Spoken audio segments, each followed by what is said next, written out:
Ramadan datang, alam pun riang, menyambut bulan yang berkah. Umat berdendang, kumandang azan, pertanda hati yang senang. Bingkisan hari raya itu adalah bukan dari mana-mana, tapi dari kita untuk kita.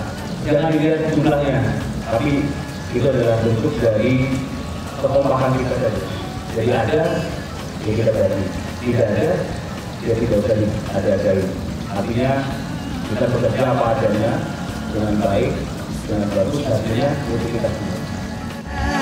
Tarawih dan tadarus,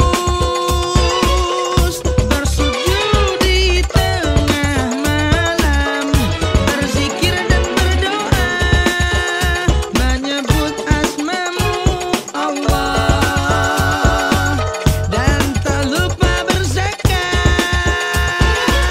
sempurnakan kewajiban, mensucikan jiwa sebagai. Terima kasih buat Kapolda 14 Hasanuddin yang telah memberikan kami bingkisan THR. Semoga bernilai ibadah, makin sukses dan sehat selalu dalam karir. Amin. Ya kau. Banyak terima kasih kepada Bapak Kapolda 14 Hasanuddin atas pemberian tunjangan hari raya pada kesempatan hari ini. Semoga menjadi berkah, kemudian memberikan manfaat yang besar buat kami dan keluarga.